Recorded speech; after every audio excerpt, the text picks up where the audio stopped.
నమస్కారం అందరికీ. ఇప్పుడు మనము ఇంటర్మీడియట్ సెకండ్ ఇయర్ వాళ్ళకి chapter 8 international trade commerce side important questions ఏమున్నాయో అవి నేను ఇప్పుడు ఎక్స్ప్లెయిన్ చేయబోతున్నాను. ఫస్ట్ మనకి benefits of international trade. International trade అంటే ఏం లేదు, ఇప్పుడు ఇండియా నుంచి వేరే కంట్రీకి ఏమన్నా గూడ్స్ అన్నా ఏదైనా సర్వీసెస్ అన్నా ఎక్స్పోర్ట్ అవుతాయి కదా, సో అలా ఎక్స్పోర్ట్ అవ్వదాన్ని ఇంటర్నేషనల్ ట్రేడ్ అంటారు. ఇంటర్నేషనల్ ట్రేడ్ అంటే మనం వేరే కంట్రీస్ నుంచి ఏమన్నా వస్తువుల్ని కొనడం అన్నా లేదంటే అమ్మడం అన్నా చేస్తాం కదా, అది ట్రేడ్. సో ఇంటర్నేషనల్ ట్రేడ్ అంటే వేరే కంట్రీస్ తో అంటే ఫారిన్ కంట్రీస్ తో అలా చేయడం వల్ల ఏమవుతుందంటే మన అవైలబుల్ రిసోర్సెస్ ఏవైతే ఉన్నాయో వీటిని మంచిగా యూజ్ చేయడానికి ఉపయోగపడుతుందంట. Next wastage తగ్గుతుందంట. ఏవైతే ప్రైస్ ఆఫ్ గూడ్స్ ఉన్నాయో అవి ఈక్వలైజ్ అవుతాయంట. ఇంకొకవేళ మన దగ్గర ఏవైతే గూడ్స్ ప్రాఫిట్ లో మంచిగా ఉన్నాయో వీటిని వాళ్ళకి సప్లై చేయడానికి, ఇంకా మన దగ్గర ఏవైతే తక్కువ ఉన్నాయో గూడ్స్ ని వీటిని వేరే కంట్రీ నుంచి మనం కొనుక్కోవడానికి యూస్ఫుల్ అవుతుందంట. నెక్స్ట్ ఇదేంటి, it provides an opportunity to developing countries for importing. Developing countries అంటే ఏంటి, ఏవైతే ఇంకా స్టిల్ డెవలప్ అవుతున్నాయో అలాంటి కంట్రీస్ ఏం చేయొచ్చు అంట, for importing the needed technologies, అంటే ఏవైతే టెక్నాలజీస్ ఉపయోగపడతాయో వీటికి అవి వేరే కంట్రీ నుంచి ఎక్స్పోర్ట్ చేసుకోవచ్చు. అంటే మనం ఇప్పుడు మన ఇండియాలో ఏమన్నా అవసరం పడ్డాయి అనుకో, అవి వేరే కంట్రీ నుంచి మనం ఇక్కడ తెప్పించుకొని ఆ టెక్నాలజీస్ ని ఉపయోగపరచుకోవచ్చు కదా, లైక్ డిష్ వాషర్ అలాంటివి ఉన్నాయి కదా, సో అలాంటివి. Next it creates cordial relationship between people of different countries. ఇవి ఏం చేస్తాయంట, టూ కంట్రీస్ పీపుల్ మధ్యలో మంచి హెల్తీ రిలేషన్షిప్ మెయింటైన్ చేయడానికి హెల్ప్ చేస్తుందంట. It brings about international division of labour and specialisation. It leads to increase in income of people కూడా increase అవుతుందంట. Employment opportunities increase అవుతాయంట. ఇంకా ఎకనామిక్ ప్రాబ్లమ్స్ ఏవైతే ఉన్నాయో అంటే లాస్ లేదంటే అండర్ ఎంప్లాయ్మెంట్, పేదరికం, ఇంకా ఏవైతే గూడ్స్ తక్కువ కన్జంప్ట్ అవుతున్నాయి లేదంటే ప్రొడక్షన్ తక్కువ అవుతుంది అలాంటివన్నీ సాల్వ్ అవుతాయంట ఇట్లా ఇంటర్నేషనల్ ట్రేడ్ జరగడం వల్ల. Next it create healthy competition. ఏవైతే కంట్రీస్ మధ్యలో హెల్తీ కాంపిటీషన్ అవ్వడానికి ఉపయోగపడుతుంది అంట. ఇవన్నీ మనకి బెనిఫిట్స్ అంట దేని వల్ల, ఇంటర్నేషనల్ ట్రేడ్ వల్ల. ఇప్పుడు మనం డిఫరెన్సెస్ చూద్దాము. ఇంటర్నల్ ట్రేడ్ ఇంకా ఇంటర్నేషనల్ ట్రేడ్. ఇంటర్నల్ ట్రేడ్ అంటే ఓన్లీ ఇండియాలో జరగడము. ఇంటర్నేషనల్ ట్రేడ్ అంటే ఇండియా బయట వాళ్ళతో మనకి బయింగ్ ఇంకా సెల్లింగ్ ఆఫ్ గూడ్స్ జరగడం అంటే ట్రేడింగ్ జరగడం. సో ఇదేంటి, refers to with in the country, అంటే కంట్రీ లోపలనే. ఇది అదర్ కంట్రీస్ తో. Does not involve any exchange of currencies. ఏం ఎక్స్చేంజ్ ఆఫ్ కరెన్సీస్ ఉండవు. అంటే ఫర్ సపోజ్ ఇండియాలోనే కాబట్టి ఒకవేళ మనము నోట్ అంటే రూపీస్ నోట్ ఇస్తే వాళ్ళు కూడా రూపీస్ నోటే ఇస్తారు కదా, సో అదే వేరే కంట్రీస్ తో అయితే ఎక్స్చేంజ్ చేసుకోవాలి కరెన్సీస్ ని. ఎందుకంటే వాళ్ళవి డాలర్స్ లో ఉంటాయి, దిరమ్స్ లో ఉంటాయి, సో అట్లా డిఫరెంట్ కరెన్సీస్ ఉంటాయి కాబట్టి ఎక్స్చేంజ్ అనేది ఇన్వాల్వ్ అయి ఉంటుంది. ఇందులో ఎక్కువ రెస్ట్రిక్షన్స్ ఉండవు కానీ ఇందులో మెనీ రెస్ట్రిక్షన్స్ ఉంటాయి. తర్వాత డిమాండ్ ఇంకా సప్లై స్కోప్ ఉంటుంది ఇందులో, కానీ ఇక్కడ ఏం అలాంటివి ఉండవు. తర్వాత ట్రాన్స్పోర్ట్ కాస్ట్ అనేవి తక్కువ ఉంటాయి. ఇక్కడేమో ట్రాన్స్పోర్ట్ కాస్ట్ ఉంటుంది ఎందుకంటే వేరే కంట్రీస్ తో కాబట్టి. ఇది ఓన్లీ కంట్రీ లోపల ఎవరికైతే యూస్ఫుల్ ఉందో ప్రొడక్ట్స్ వాళ్ళకి అమ్మడము. ఇది మొత్తం అక్రాస్ ది కంట్రీ, అంటే మొత్తం కంట్రీకి మొత్తం అమ్మడం, అంటే బయట సైడ్ వేరే ఫారిన్ కంట్రీస్ కి కూడా అమ్మడం. It helps to derive the benefits of specialisation within the country. దేనికి ఉపయోగపడుతుంది, ఏవైతే బెనిఫిట్స్ ఉన్నాయో విత్ ఇన్ ది కంట్రీ అంటే ఓన్లీ ఇండియాలోనే దానికి ఉపయోగపడుతుంది. ఏంటిది, ఇంటర్నల్ ట్రేడ్. తర్వాత external trade, it helps all the trading countries derive the benefits of specialisation. ఏంటివి, వేరే ట్రేడింగ్ కంట్రీస్ కూడా అవన్నీ బెనిఫిట్స్ ని ఎంజాయ్ చేయొచ్చు. తర్వాత the movement of goods depend upon the development of internal transport. దేని మీద ఆధారపడి ఉంటుంది అంటే internal transport, like road, railways, only ఇండియాలోవి. అదే ఇది ఇక్కడ రోడ్, రైల్, ఎయిర్, వాటర్ అంటే వేరే కంట్రీస్ తో కాబట్టి ఫర్ సపోజ్ అది వాటర్ ట్రాన్స్పోర్ట్ అయి ఉండొచ్చు, షిప్ లాగా, లేదంటే ఏరోప్లేన్ లో వెళ్ళొచ్చు గూడ్స్ అనేటివి. The volume of trade depends upon the size of population, volume of production. అంటే ఇక్కడ ట్రేడింగ్ అనేది ఎట్లా డిపెండ్ అయి ఉంటుంది అంటే ఏదైతే పాపులేషన్ ఉందో లేదంటే ప్రొడక్షన్, డెవలప్మెంట్, బ్యాంకింగ్, ఇంకా వేరే ఫెసిలిటీస్ ఏవైతే ఉన్నాయో వాటి మీద డిపెండ్ అయి ఉంటుంది. అంటే ఏంటిది, internal trade. Next international trade దేని మీద డిపెండ్ అయి ఉంటుందంట, ఏదైతే free entry of goods, duties, taxes. ఇంకా ట్యాక్సెస్ పే చేయాలి కదా వేరే కంట్రీస్ తో, అంటే గూడ్స్ వెళ్ళేటప్పుడు ట్యాక్సెస్ చాలా ఎక్కువ అవుతాయి కదా, సో అవన్నిటి మీద డిపెండ్ అయి ఉంటుందంట. ఏంటిది, ట్రేడ్. ట్రేడ్ అంటే ఏంటి, buying and selling of goods. Next very short answers లో మనకి బిల్ ఆఫ్ లేడింగ్ అనే ఒక ఇంపార్టెంట్ క్వశ్చన్ ఉంది.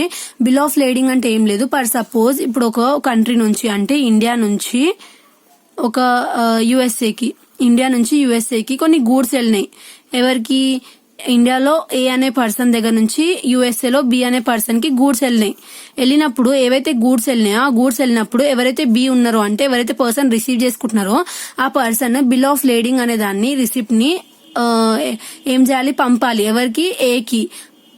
ఇందులో ఏమేమి టైప్స్ ఉంటాయంట?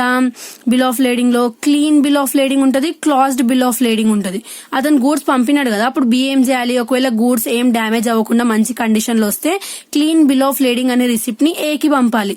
లేదు గూడ్స్ పోయేదారిలో ఫర్ సపోజ్ ఒకవేళ గ్లాసెస్ అనుకోండి, గ్లాస్లు వాటర్ తాగే గ్లాసెస్, లేదంటే ఏదన్నా డెకరేషన్ ఐటమ్స్ గ్లాస్ ఉందనుకోండి, లేదంటే ఏదన్నా ట్యూబ్ లైట్స్ అలాంటివి ఏమైనా ఉన్నాయనుకోండి, ఒకవేళ అవి ఉన్నాయనుకో అప్పుడు ఆ ట్రాన్స్పోర్ట్ జరిగేటప్పుడు ఫర్ సపోజ్ అవి బ్రేక్ అయి ఉండొచ్చు. సో అలాంటి టైంలో ఏం చేయాలి వాళ్ళు? క్లాజ్డ్ బిల్ ఆఫ్ లేడింగ్ అంటే ఇది ఎక్కడ షిప్పింగ్ ఓన్లీ ఇండియాలోనే కాదు, ఇండియా నుంచి యుఎస్ఏ కాబట్టి బయట దేశాలకు కాబట్టి వెళ్లే ప్రాసెస్ లో ఇక్కడ ఇరిగుండొచ్చు. ఇరిగినప్పుడు ఆయన ఏం చేయాలి? క్లాజ్డ్ బిల్ ఆఫ్ లేడింగ్ పెట్టాలి. పెట్టినప్పుడు ఏమైతే కొన్ని ఛార్జెస్ పడతాయి ఎవరి మీద?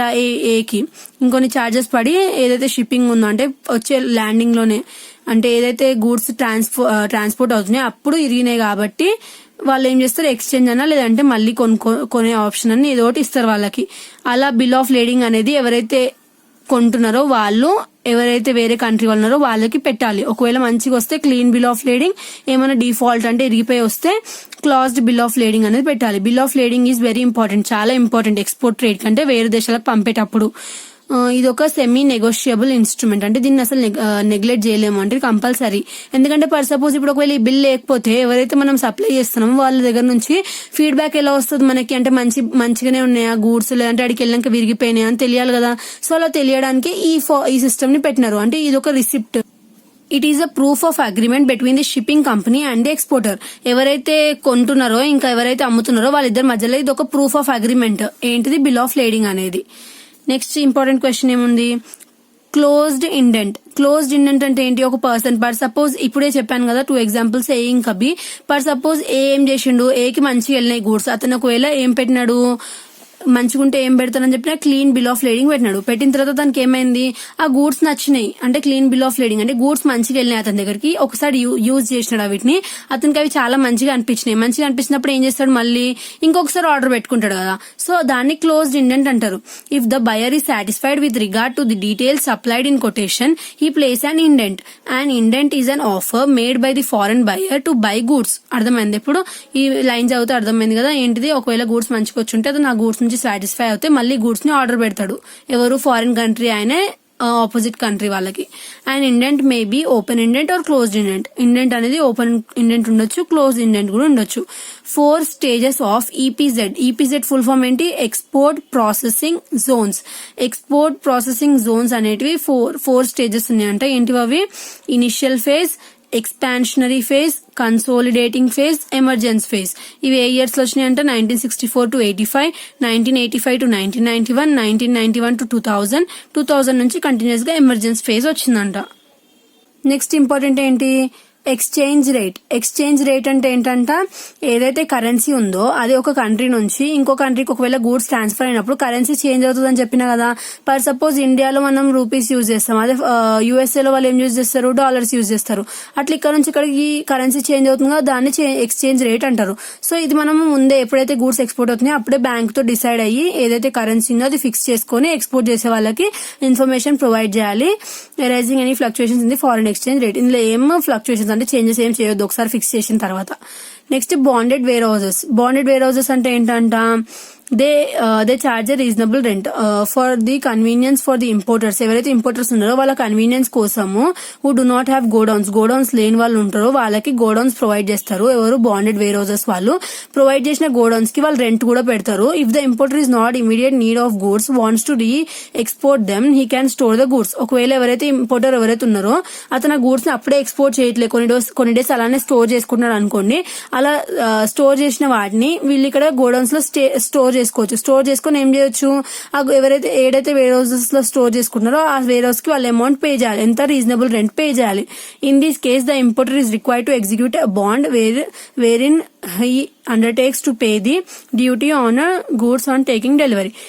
ఇప్పుడు ఒకవేళ సపోజ్ ఏ ఇంకా బి ఉన్నారు.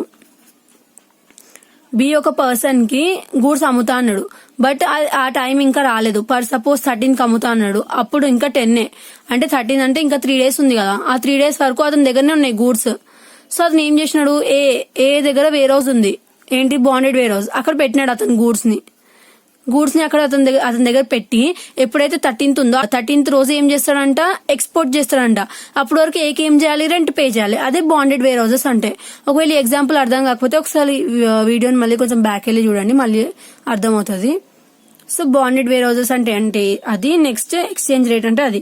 నెక్స్ట్ వేర్ హౌస్, ఉట్టి వేర్ హౌస్ అని ఉంటే ఏంటి మనకి, వేర్ హౌస్ అంటే ఏంటి, ఇప్పుడు ఒకవేళ సపోజ్ ఒక అగ్రికల్చర్ ఫార్మర్ ఉన్నాడు. ఆ ఫార్మర్ ఏం చేసినాడు, ఫుల్ వీట్, ఫుల్ రైస్ ఉంది అతని దగ్గర. సో ఆ ఫుల్ రైస్ ఇంకా వీట్ ఉంటది కదా, అవన్నీ అతను ఏం చేసినాడు, ఫుల్ ప్రొడక్షన్ చేసినాడు. చేసిన తర్వాత అవన్నీ ఇప్పుడు ఎక్స్పోర్ట్ చేసే వరకు వీటిని ఏం చేస్తాడు, స్టోర్ చేసుకోవాలి. స్టోర్ చేసుకోవాలంటే అతను ఏం చేస్తాడు, వేర్ హౌస్ ఉంటుంది. వేర్ హౌస్ అంటే ఒక ప్లేస్ ఎక్కడైతే గూడ్స్ ని స్టోర్ చేసుకుంటాము. ఇప్పుడు వీటి యూజ్ వచ్చే వరకు వీటిని అక్కడ స్టోర్ చేస్తాము, దాన్ని వేర్ హౌస్ అంటాము. ఎప్పుడైతే మనకి వీటి యూజ్ వస్తుందో అప్పుడు ఆ వేర్ హౌస్ నుంచి తీసి వీటిని వాడుకుంటాము. వేర్ హౌస్ అంటే అది. సో ఇది మనకి చాప్టర్ 8 ఇంటర్నేషనల్ ట్రేడ్. నెక్స్ట్ వీడియోలో నెక్స్ట్ చాప్టర్ చూద్దాము. Thanks for watching.